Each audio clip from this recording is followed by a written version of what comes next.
최근 제가 리튬이나 니켈, 코발트와 같은 원자재 관련된 내용을 이야기를 할 때 그 중국 사이트에서 좀 많이 가져왔습니다. 그래서 중국 정부가 어떤 식으로 이 공급망에 개입을 하고 있고 그들이 직접 해서 이렇게 공급망에 개입을 하고 있다는 이유는 뭐냐면 한참 전기차 시장이 성장하는 그 과정에서 리튬 가격이 많이 올랐었죠. 근데 그걸 기회로 보고 수도 없이 많은 중국에 있는 광물 업체들이 뛰어들었습니다.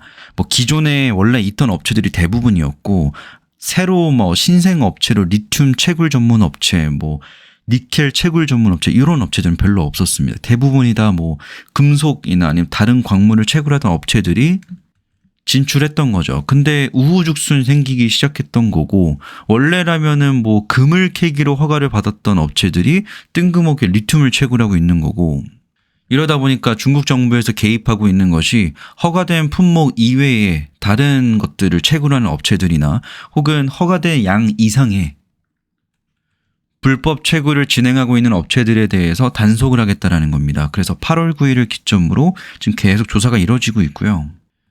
그렇기 때문에 그런 움직임에 맞춰서 6월 달부터 지금 8월 중순 말까지 가는 이 과정까지 리튬 가격이 쭉 올라가고 있는 겁니다.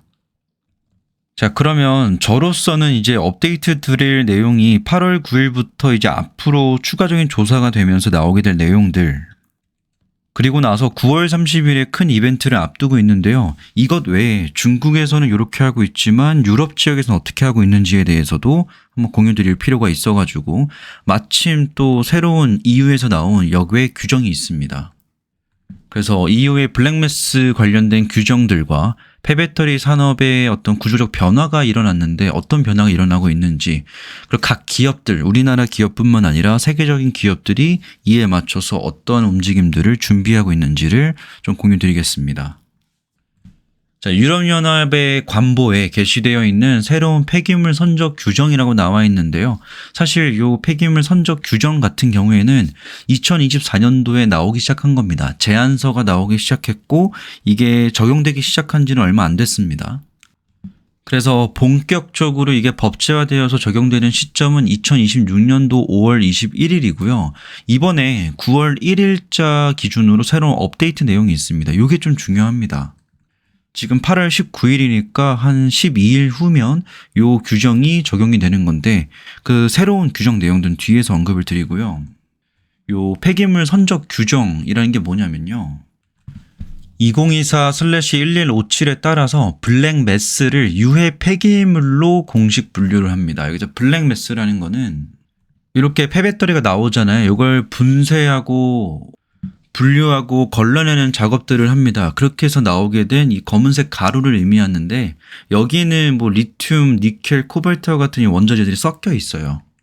이걸 가지고 이제 습식 공정이든 건식 공정을 통해서 이 원자재들을 다시 원료를 다시 뽑아낼 수 있는 그런 가루를 의미합니다. 근데 이것을 유럽연합에서는 유해 폐기물로 공식 분류를 하기 시작한다는 건데 그게 공식적으로 적용되는 시점이 2026년도 5월 21일이고요. 여기에 추가적인 내용이 뭐냐면 여기서 핵심은 EU가 폐기물 수출, 특히 환경적으로 건전한 처리가 어려운 국가로의 수출을 엄격히 통제한다는 겁니다. 참고로 이 규정상 건들 수 없는 건 OECD 국가까지는 괜찮아요. 근데 유럽연합에서 판단하기로는 건전한 처리가 어려운 국가로의 수출을 엄격히 통제한다는 거는 우리나라까지는 어떻게 넘어올 수가 있는데요. 인도네시아와 같은 국가의 수출은 어떻게 보면 엄격히 통제될 수가 있는 부분입니다. 근데 만약에 허용이 된다라고 해도 이게 굉장히 까다로운 게 그 이전에 수입 의사를 통보를 해야 되고요. 우리는 이거를 지속 가능한 방식으로 처리할 수 있다는 걸 증명을 해야 된다는 거고 그러니까 유럽에서 나온 이 블랙매스 폐기물을 넘겨갈 때 굳이 수출되면 된 건데 해당 국가에 가서도 이거를 잘 처리할 수 있는지를 지속적으로 통보하고 모니터링 받으면서 증명을 해야 된다는 겁니다. 그러니까 사실상 하지 말라는 거죠. 여기서 나와 있는 불법 선적에 관한 단속 강화 내용이 아까 여기 9월 1일 날 업데이트 내용 하나 있다라고 했죠. 이 내용인데요. 이 내용의 핵심이 뭐냐면 원래는 항공 화물 기준이었어요. 선적 기준이 항공 화물에 들이는 거에 대해서 블랙매스는 불법이다 이렇게 하는 거였는데 이제는 해상과 철도, 육로까지 포함이 되는 게 9월 1일부터 개정되는 사항들인 겁니다. 그러니까 엄청 엄격해진 거죠. 그러니까 예를 들어서 여기에 이제 블랙매스 실으면 안 된다라고 했던 기업들은 배나 이런 육로나 레일을 통해서 옮길 수가 있었던 거잖아요. 이걸 우회해서 얼마든지 유럽을 벗어나서 뭐 중동 통해서 중국으로 보내거나 아니면 다른 국가로 보낼 수가 충분히 있었는데 이 규정이 강화됨에 따라서 ICS2의 3단계가 확대 시행됨에 따라서 사실상 못 가져나가는 겁니다. 그래서 이러한 기존의 폐기물 선적 규정을 지켜야 됨과 동시에 화물 보안 정보를 사전에 전자적으로 신고를 해야 되고 이게 맥락을 같이 하는 게 탄소 발자국을 한번 들어보신 적이 있을까 모르겠는데요.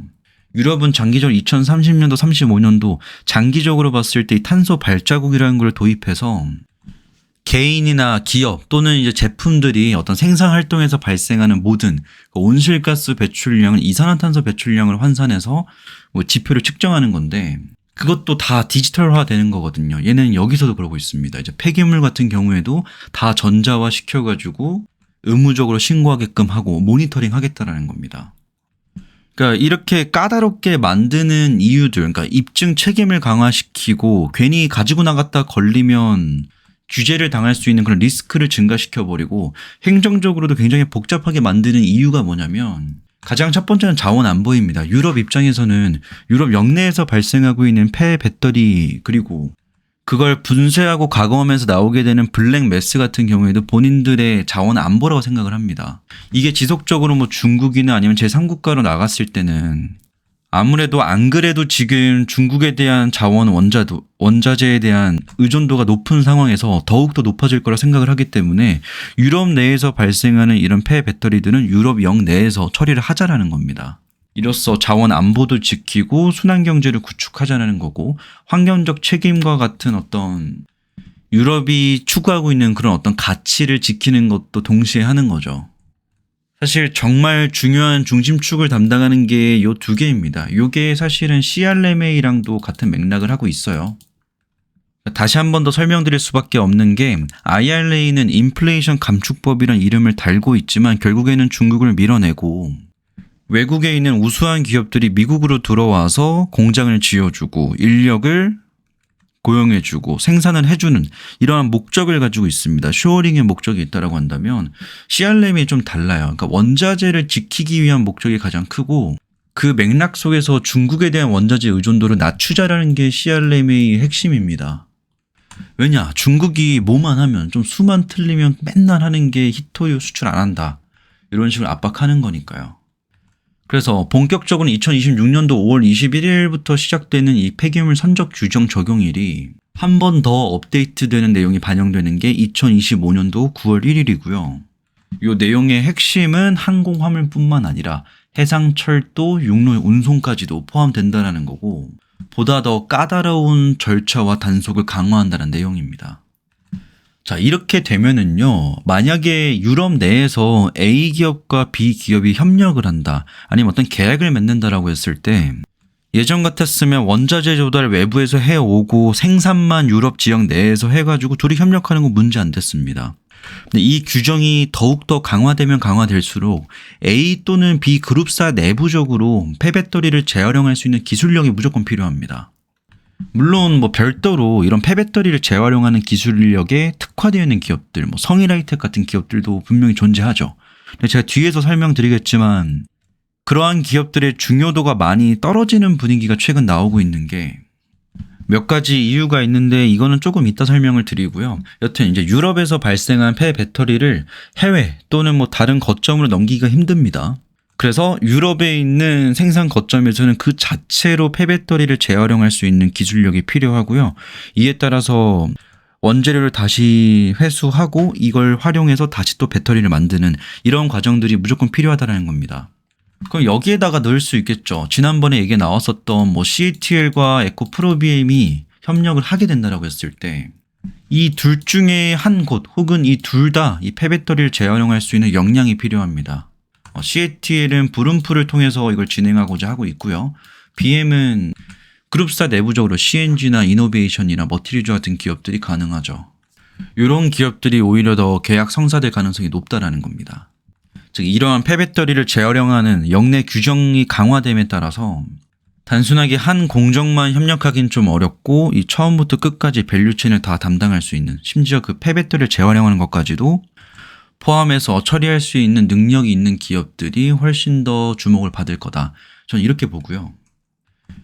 유럽 내에서 대규모 투자를 통해서 이 폐배터리 재활용 기술력을 만들어가고 있는 회사들도 분명 존재합니다. 근데 그룹사 내부적으로 안 하고 있고 대부분의 기업들이 다른 폐배터리 기업과 협력을 통해서 혹은 조인트 벤처를 추구합니다. 뭐 노스볼트나 CATL이나 유미코아 혹은 엔소리 데리시브르그와 함께하는 것, 또는 뭐 SK 에코플런트와 BMW, 폭스바겐과 유미코아, 르노, 그 베올리아, 뭐 솔베이 이런 합작 법인을 통해서 이러한 미션들을 해결하고자 하는 노력들도 있지만, 이게 좀 구도가 달라진 게, 예전에는 이제 원자재를 가져와서 전구체까지 그리고 양극재까지 여기까지를 그냥 이 배터리 만드는 그 소재에서의 끝이라고 봤어요. 여기서 넘어가서 셀 가고 그 다음에 이제 OEM 업체로 넘어간다, 이렇게 봤는데요.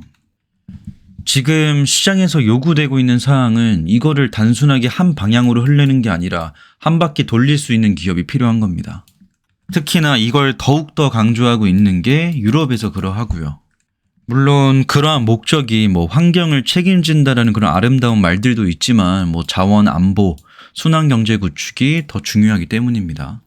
그러다 보니까 CATL도 유럽에 진출할 때 재활용 사업에 같이 나서고 있습니다. 그래서 그들이 자회사를 보유하고 있는 브룸프라는 회사를 활용해서 이 폐배터리 재활용 기술을 접목시키려고 하고 있는데, 여기에 또 추가적인 기술력들이 필요하죠. 그래서 이 맥락 속에서는 에코 그룹사랑 협력을 할 가능성이 좀 높아 보이고, 우리나라에서 이런 폐배터리 재활용하면 가장 떠오르는 기업이 성일 하이테크였습니다.